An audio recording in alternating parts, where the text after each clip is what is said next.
guys, welcome back to the channel, and today we're going to be reacting to Why there's a $1 billion battle to own 7-Eleven. Fruit smoothies, sandwiches, onigiris, bento boxes. Looks pretty good, right? And if you've ever visited Japan, you've probably sampled 7-Eleven's finest. Yes, 7-Eleven, the convenience store, where eager tourists make the pilgrimage to see how many meals they can have there a day. They basically serve gourmet convenience. Unlike in the US. Burgers, that looks slushies. exactly like Hot ours. dogs. Yes, While it does. 7-Eleven perfected its model in Japan, it struggled to replicate it overseas. And that's at the center of a new battle Wait, so 7-Eleven is Japanese actually? I thought it was American that went Japan, not Japanese. that could determine the future of the company.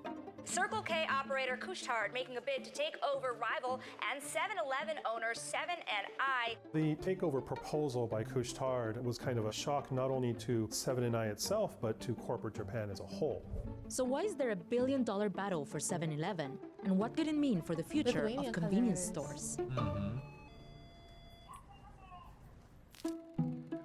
In 1927, 7-Eleven started as an ice vendor in Oh, Dallas, so it's Texas, American. and gradually became a general merchandiser, selling eggs, bread, and milk. A retailer known as Ito-Yokado, which had been in operation for close to a century in Japan, discovered 7-Eleven in the US, brought it over to Japan in the 70s. By 2005, it had acquired full ownership, making it part of the broader holding company 7&I. Fast forward to the present, and 7-Eleven has become the world's largest convenience store chain, with 62 million visitors Confused. So is 7-Eleven in Japan the same company as 7-Eleven in America or no? I don't know. Because this is confusing now. every single day. That's more than the population of California and New York put together. They have around 85,000 stores globally. That's more than Starbucks and McDonald's combined. Currently, the company is doing business in 20 countries, and they have an ambition to increase that to 30 countries by 2030. Well, super And about popular in 1 in Asia. every 4 of its stores are in Japan, which is where the company was, in many ways, able to perfect its model. You can get a lot of social services, municipal services, sending packages, banking. You can get delicious food. It's fresh, it's high quality, and it's affordable. And that's down to one key thing. Part of the entire supply chain system is the Tampin Kandi model. It's even been the subject of a Harvard case study. A lot of it is automated, so as customers buy products, the back-end system understands that one particular store is going to need more of something than another. Trucks will then pick up these products from one of many distribution centers and deliver them to the corresponding store. They have more than 150 factories dedicated to making 7-Eleven products in Japan, delivering to their stores every day. But it's a model that's proved challenging That's to pretty replicate good. in the US. I wonder if it's like that here in the States, or there's just a level of commitment they commit to, and that's what they have to sell. And if they don't sell it, then it goes for sale and clearance, rather as opposed to based on the demand of the customers. I think you see the thing with Japan, the island is small, so it's easy to have like a distribution center in the middle of an island and distribute. I don't know if I can say within the same day because it's small compared to America, of course. But or a couple distribution center and like distribute. But imagine like here in Florida, like to But this. we have distribution centers. Okay, but how many do you need across this country? Mm-hmm. Like in Japan, you need like a couple distribution center and you're good.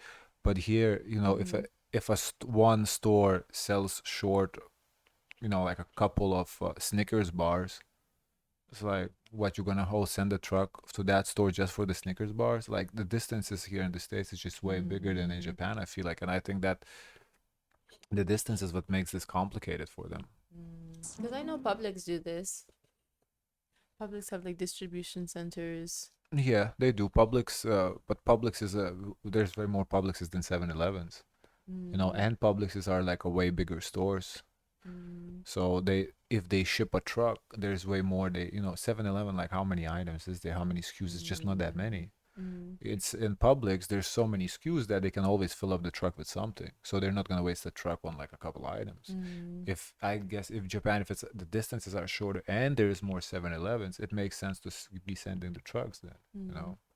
Due to the distance, the country is bigger. You have less stores that are concentrated in certain Right. area. That means that stores in the US tend to offer more processed foods compared to the fresh products found in Japan. In fact, processed foods make up 47% of all sales in the US. That's almost double the amount than in Japan, where hot and prepackaged fresh food make up a much bigger share. In the US, competition is tough, either from other convenience stores, from quick service restaurants, or even supermarkets. And then there's the state of the American economy. A lot of True. consumers have stopped going to convenience stores to pick up items because they're really watching their wallets and choosing instead to go to discount stores or to buy in bulk elsewhere. All Okay, of this has Costco. translated into a decline of 7-Eleven sales in the US. And that's a problem because North America makes up about half of the company's But I do profit. feel like people who go and hit the road, do road trips, they stop at 7-Eleven. They stop for the food, not just for gas, but for the foods, the what you call it, the Slurpees, the hot But dogs. would you say like people stop looking for 7-Eleven or they just stop at a gas station? I think it depends how they 'Cause advertise the particular things, because the Slurpee is Slurpee's what's at like the 7-Eleven, the yeah. biggest thing to Yeah. go for. But for me, we just like if we go on a trip, we just stop at a gas station. We don't look for a particular one. We just stop at a gas station. It depends. If I had a really good experience at a 7-Eleven, then I will seek out to make a stop at a 7-Eleven. But for me, I don't have that same impression to see like in Japan. They look really, really, really nice. So I don't know if I would have the same impression to say, okay, to go to a 7-Eleven. I think maybe Like now we have Bucky's. Have you heard of Bucky's? No. That's really popular, a popular gas stop. I think maybe in Japan there's less competition for 7-Eleven. That's why they're able to dominate. Because here there's a lot. There's Wawa's. Yeah, Wawa's, Yeah, Bucky's. it's just there's a lot of 7-Eleven doesn't stand out at all. Like 7-Eleven. 7-Eleven is like a classic. I know this one since I was It's a little. classic, but it doesn't stand out to me as nothing. There's nothing special about them. The Slurpees. Which is why it's been under pressure to implement reforms. In the US, 7-Eleven has been revamping their stores, introducing new products, improving their food quality, as well as Because improving the Wawa's and supply chain. Bucky's, they have like fresh food. I could have sworn maybe in 7-Eleven they just reheat the food. I think it's reheated, yeah. It's also tried expanding to other parts of the world, including into Europe. But it's been tough. The challenge of making it a global empire is that 7-Eleven, as it exists, are almost different entities depending on the country you go to. And that boils down to the several ways stores can be operated. One is direct ownership, where the parent company 7&I operates a certain store. The second is franchising, where an individual store owner purchases the right to use the 7-Eleven brand and its products.